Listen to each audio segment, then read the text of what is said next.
Hi, my name's Ian and welcome to the channel. This is part 2 in my van build regrets series, and in this one we're going to be looking at the shower tray that I fitted probably 7 years ago now. We live permanently in our camper van and the shower tray takes a bashing, and I would say to anybody who's watching who's considering using one of these plastic shower trays, if you're in the process of building your van now, stop, take it out and use something completely different. Just make yourself something more solid. Use a metal one that you can get, or get something that you can actually make yourself out of fiberglass. Just don't use these plastic ones because they're a complete waste of money. So I'm not quite sure how well the camera's going to pick all of this up, but we have a crack here. We have cracks along there. If I see if I can push that down, you can see it's starting to stretch out. Another crack there, another one there, another one's over here. Basically all the main area, sort of, if I could put the camera back a bit, this area here from about there around there, which is where we stand when we come into the shower. Obviously if you're coming in here just to take a shower, but also as well, obviously as a man, I stand up to go to the toilet, which is just here. You're in and out of this thing probably 10 times a day at minimum, you know, between the two of us. It could be more than that. So it's taken a lot of abuse over the time. As we live permanently in our van, so we're in and out of here a lot. And I've started noticing one or two minor cracks about a year ago and didn't think too much of it, but obviously as we're using the van more and more now, we're finding more and more cracks. So things I need to do first job I'm going to do, I'm going to remove the toilet, and I'll show you how to do that because some people might not know how to get one of these toilets out. And then after that, then we're going to then look into how I'm going to deal with this issue. I've got a couple of things in mind, so stay tuned and we shall see where it takes us. So as I'm going to be disconnecting the toilet, the first thing I'm going to do is turn off the pump. The next thing I'm going to do, I'm going to completely and utterly drain my water system. So to remove your toilet, you're going to need to get into your locker where your cassette sits. Pull your cassette out, put that to one side, and then located down here you should have 1, 2, 3, 4 screws to take out, which are there. And then we also need to disconnect the water supply and the wiring as well to the toilet. So that's the wires disconnected and the pipe work. You may get a few drips of water coming out of this, which I've just done, which has gone down the hole, but it doesn't really matter because this whole toilet's coming out, so I can dry it out later. 4 screws, they're about that long, but obviously it has to go through quite a thickness obviously to hold it in place. So now what I need to do is go inside and then lift the toilet out, and being very careful not to catch this wiring or that pipe on the way out. So the next thing we're going to do is lift the toilet up, and just at the back here is a little bracket, so just lift it up vertically and then pull it away. But as I said, just make sure obviously we need to not catch that wiring or that pipe work on the way out. So that's the toilet now lifted up. As you can see, the little brackets at the back there. And as I said, what we need to do now is just very, very carefully just make sure that that wiring and that pipe just feeds through that hole. And then we can just lift the whole thing out of the way. It's a good opportunity as well to have a good clean up. I can go al fresco now. So first things first, I'm going to give it a good clean out, and the other thing I'm going to do as well, I'm going to remove the existing sealant from around it, because once I'm finished doing the job I'm doing, I want to reseal it all. So I'm going to get all that out first, and then we should look at dealing with this issue. So I had a good clean up now, got most of the mastic out. As I said, I want to remastic all this when I'm finished with it. Now my initial thoughts was that I've seen on some other people's videos that they basically just use like a wrap to paint over the top of this. Well, to me that's, you know, it's not really dealing with the problem. The other thing I've seen some people do is drill holes into these and then put expanding foam in underneath to try and give it some rigidity. But again, there's still this flex in this floor. I've got a piece of 18mm ply underneath here, underneath this section, to give it some rigidity, but it's just obviously not rigid enough. So my plan is I'm going to get the multi-tool out in a minute, and I'm literally going to go all the way around this edge, all the way around the whole thing and completely take this section of the floor out, and then we're going to fiberglass it and leave the rest of it in place, because I don't really want to disturb the toilets, etc. That all sits perfectly well where it needs to be. And when I had a quick look underneath the back of here, this is absolutely sat flat on this section of plywood that's underneath here. So I think that's where we're going to go with it. And if not, we might end up taking the whole thing out, but fingers crossed, what I want to do with it will work. So with the multi-tool, I'm slowly working my way around the edge at the moment. So I've got a wide bit on at the moment, which I'm using to do these big straight sections, and then I've got a smaller bit which I'll use just to cut around all these angles. It's not really something I want to you can video very easily, so I'll carry on with it and then come back to you once I've got the thing all loose, and then come back to you when I go back to pull it out. So I've gone all the way around the edge now, and the thing won't lift up, and obviously I probably did a very good job of gluing all this lot down.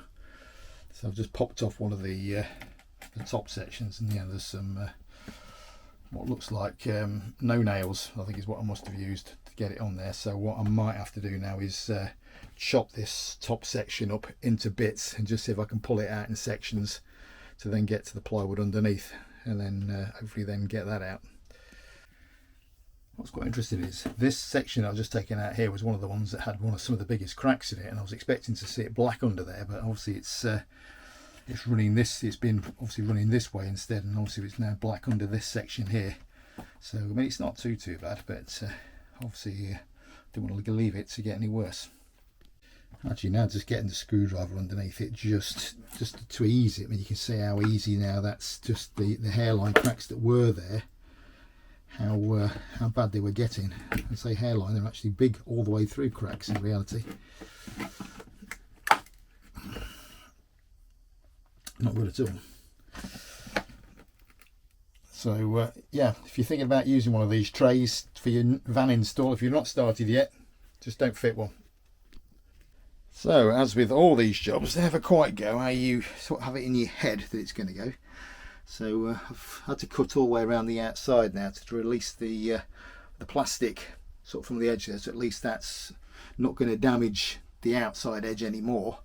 So I now need to try and work out how I fitted this, and I've got a funny feeling that I need to take all this plastic off, because I've got a funny feeling there might be some screws holding this piece of board to the one underneath, but I can't remember exactly how I did it.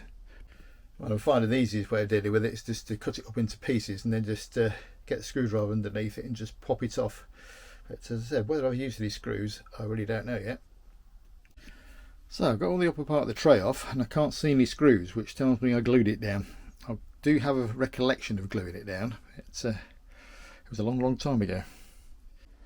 Well, no, I definitely didn't screw it, I just purely glued it. But what it looks like I've done as well is, because when I cut round here, I'm wondering why there was a gap round there, and it looks like I've put an extra piece of plywood, looks like some 3mm or something like that on there, to bring the level up, probably so that sat better within the raised section of the shower tray.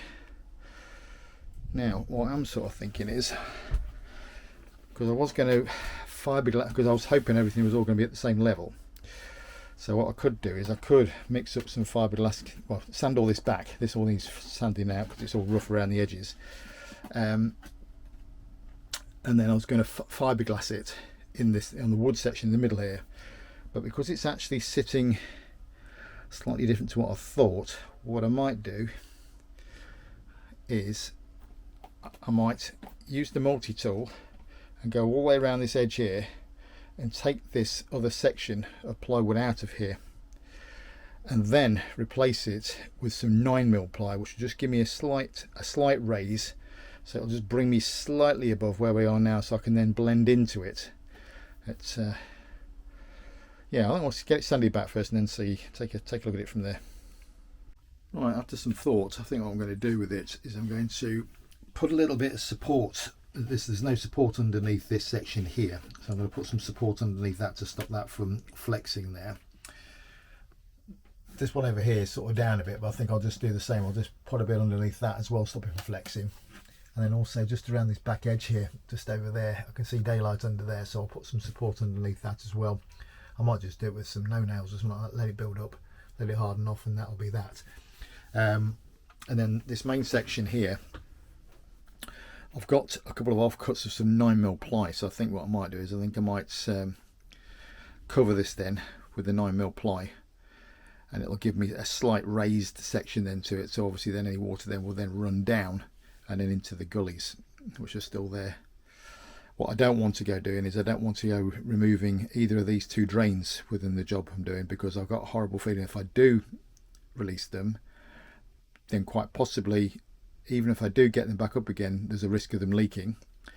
Or secondly, if I do let them go, then I might not be able to actually reach them at all. I know this one here I could probably reach, but that one at the back end there, trying to get to that from the inside of the cupboard is not an easy task. So slowly making progress. This is the 9mm ply I've got, so just I've been able to trim up a little bit around the edges here. I can tidy all that up in a bit. I would have liked to have done this in one piece, but I haven't got a piece big enough to do the whole lot. But obviously this is the area here where we, when we come to tread in, walk in here is what you tread on. So I thought we'll add the whole piece to that side. That might be better. And I just need to now trace this piece out, and then what I then need to do is all these edges here, I need to find some way of chamfering them off so they're not a sharp edge, because fiberglass doesn't like going round sharp edges, it likes curved edges like we've got here. So I'll have to try and figure out how I'm going to do that, because I've not got my router here.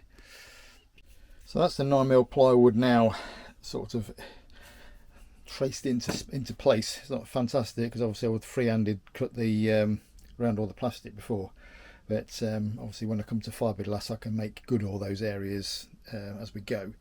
As I said a minute ago, what I do need to do is I now need to try and find somewhere just rounding these edges off a bit, so when I come to fiberglass over here and into here, it's going to obviously flow without leaving any air bubbles behind. Which, as I said, I haven't got my router with me, so it's going to be fun. But perhaps just use a file or something like that on it, or I don't know, I'll find somewhere to use. Well, I've got a radius on my wood now, but before I go fitting it, I need to sand all this plastic down, take the shine off it, and make it a matte finish, and then that will allow then for the fiberglass then to stick to it, or the resin to stick to it. When you're sanding the plastic down, just keep looking and make sure there's absolutely no shiny bits left. You sort of get to the point you think, oh yeah, I've done it all now, then you look back and you see another bit.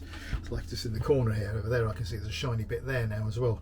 So I just got to keep going over it. I'll hoover it up in a minute, double check it again, and then just keep sanding it until absolutely everything is matte, or else the resin won't stick. So this is one of my pieces of wood now. As I said, I've rounded that off now. What I'm going to do now with it, I'm going to bond it in, and I know it's slightly bowed in one or two places, so I'll get a couple of shortish screws. I don't want to go right the way through this floor, because underneath it I've got a lot of services running, so the plywood that's underneath this piece of 3mm is 12mm plus my 9mm, and that I'll just make sure I've got a screw that's not going to penetrate right through the whole lot. So I'm going to get that glued down now. Right, so that's the plywood down now. I did put some screws in, and as I said, it was very slightly warped, so got it to line up. A few bits and bobs here, just want laying in with a bit of extra resin when we come to fiberglass it. But the next thing I'm going to do, I'm going to mix up I've got some body filler, and I'm just going to fill these areas in here, just get everything all nice and filled in so it's all nice and smooth, and then it'll help then with the flow of the fiberglass when we start doing that. Now just applied some body filler all around the edge there, can let that all go off hard. It's drying out quite nicely at the moment. It's quite a reasonable temperature today, it's about 25 degrees, so it shouldn't take too long to dry, and then get that sanded back. Our first coat of filler's gone in, that's been all rubbed down, and I just put a very fine sort of run my finger around just to fill in all the little nips, little crevices and nicks and stuff like that in it. And I remembered I'd got a couple of nicks in this as well, in this grey panel, which is going to be all finished in fiberglass as well. But so yeah, that's about as far as I'm going to get today with it. It's I've been on this now for probably 6 hours, so it's not a 5-minute job. So tomorrow we'll be fiberglassing. Oh, we're starting to lose the light now, so that's now ready for tomorrow. It's all filled, sanded down, What I need to do now is tomorrow is just give it a good clean down with some acetone and double check that I've got no shiny areas, and then we can then crack on with it. As a disclaimer, this is my way of doing this job and not maybe the right way to do this job, but if you get any ideas from it, then fantastic. If you've got some better ideas of how to do it, then obviously you can do that yourself, but this is the way I'm going to be doing it. So it's the next morning. I've got everything all masked up, everything's rubbed down, everything's all been treated with acetone, so I've wiped everything down with acetone just to make sure there's nothing in the way of dirt and debris and grease, etc. on there. Got me mat all ready cut up to go, and I'm just about to mix up the first lot of resin. So the plan is I'm going to sort of go around these edges first and get some fiberglass in there, and then I'll work onto this big section here afterwards with some bigger sections. Well, that's all the fiberglassing done now. If you're wondering what the sort of purple staining is there, I ended up using a marker pen, like a felt tip pen, to mark out the holes and everything, the shapes I wanted to cut in the fiberglass, and it seems to have spread itself around. But I'm hoping that once this resin's gone off and then we get to putting the gel coat on top of this, that it's not going to transfer through. I wouldn't have thought it would do. So basically all the inside section has got 2 layers of fiberglass within it, sort of wrapped up slightly up the side here, and then I've stopped it there. But then what I have done then is the rest of everything else is all painted in the actual resin itself. And what I may well do is, once that's gone off, give it a light sand down, clean it back down again, and I might give it another coat of resin, and then that will allow then for the gel coat to adhere to it, because the gel coat won't adhere straight to plastic. It needs a polyester resin underneath it, which is what I've used. So the actual product I've used is from a company called Fiberglass Supplies Limited. Found those on eBay. I think they're based down in Plymouth. Guys down there, very, very helpful. Any questions, just ring them up or message them on their technical line. Fantastic people. I can't thank them enough for the help they've given me and advice as to what to use. So yeah, so that's the actual resin. And so this is the hardener that you use, or the catalyst. That goes in at 1% per 100. So if you put 100 millilitres in, it's just 1% of resin. Sorry, the hardener to go in there. They give you like a little syringe type thing, so you can suck up the amount of hardener that you need to go into there. And then I've also then, for later on, I've then bought from the same place, I bought some top coat, gel coat. That also comes with hardener in it as well. From my understanding, I think that goes in at 2% hardener to the actual to 100 of 100 millilitres. So you put 2% into 100 millilitres of the actual gel coat itself.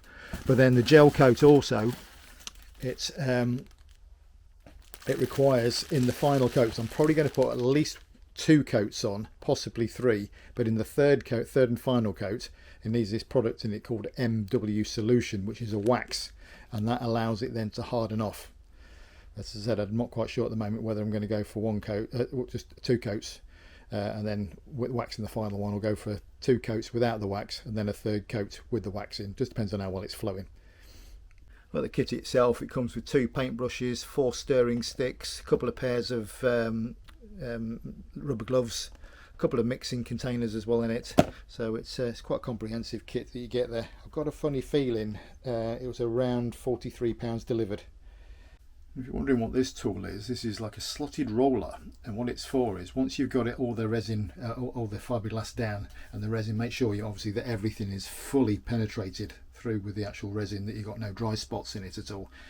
You sort of use this tool and it just helps just to push air out, etc., and just flatten the whole thing off. I've got a funny feeling, again, I got this off eBay, I think it was about £7.99, I can't remember what it's called now. It's like a grooved roller. Very useful tool. So the drying time of this now is probably going to be, with this temperature, I'd have said it was probably going to get to the point of it being hard and still tacky, because it won't actually fully go off. It'll always stay tacky until you get a wax into it, which is hence the reason we're going to be putting the gel coat over the top of it. But hopefully sort of give it an hour or so a bit later on, as I said, I'm looking at maybe just putting another coat of the resin just round the outside, maybe even over the middle of that, just to make sure everything is fully coated, and then ready for the gel coat. Now that the fiberglass has gone off hard, I'm just in the process of just trying to sand out any rough spots that we've got. There's one or two bits I might have to play around with. I'm not too happy about. I've got a bit of a lip round here, which what I might do is I might get the multi-tool and just cut it back here somewhere, and just try and feather in. There's a bit here not really happy with. It's got a raised edge on there, didn't quite catch in properly. I might get the multi-tool and just cut that back a bit, and then see if we can feather a new bit into it afterwards. Not sure how easy that will be to do. And I've also got the same problem over there as well. All the other things, I might just mix up some resin and just try and get it to smooth out a bit, but I can't really see how that's going to happen. Not either. I'll just try and sand it back.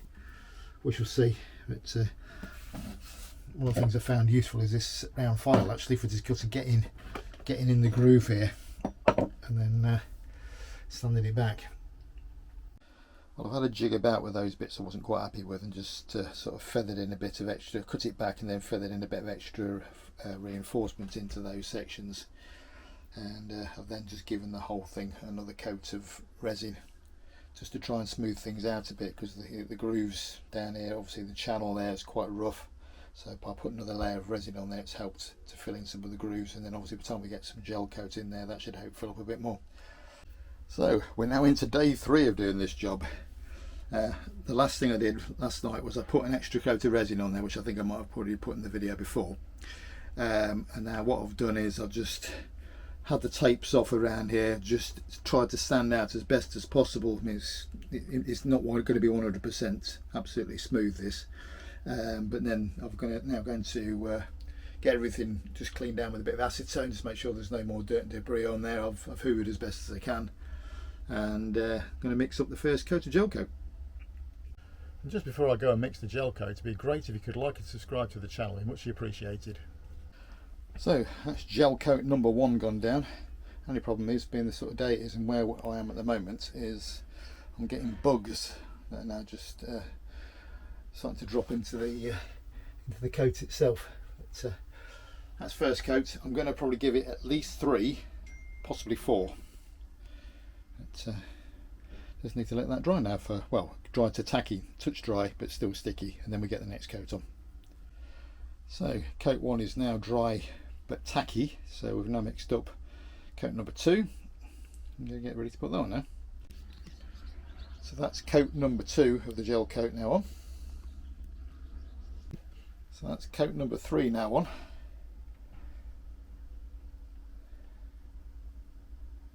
Just deliberating whether I'm going to go for a 4th one without the wax in, and then go for a 5th with wax, or whether just do wax out now on the last one, or the next one, shall I say. So that's now the 4th and final coat just been put on now. It's just drying out. This one's got 2% of wax added into it as well. I've actually reduced the harder down slightly because I was fighting with the 3rd coat, because it's warmed up quite a bit now, so went down to 1% of hardener in it, or catalyst, compared to the sort of 2% he said he could have put in, which I was doing first thing this morning, but I said the 3rd coat, it's started to take up on me. Well, the final coat of gel is starting to go off. I've got to leave this now for a minimum of 24 hours before we can walk on it. It's obviously nice and warm at the moment, so probably 24 hours will be enough, but then obviously I do need to reseal around everything, so probably be a couple of days before I put the toilet back in. Right, it's now been 48 hours since I completed putting the last gel coat on with the wax in it, so fingers crossed it's all nice and gone off, and we shall strip all this protection out and mastic. One word of warning if you are going to be doing this job is to make sure that you sand down correctly, because when I came to peel the tapes off of here, it's just literally pulled a section straight out the corner here. Thankfully most of that's going to get covered in mastic, but I'm going to touch it up anyway. But yeah, just make sure you sand down correctly and make sure it sticks. Yeah. I'm going to have to do a repair now anyway. And that's it all now back together, all sealed in. If you look really closely, there's one or two bits and bobs that aren't perfect, but as long as it's waterproof, that's the main thing.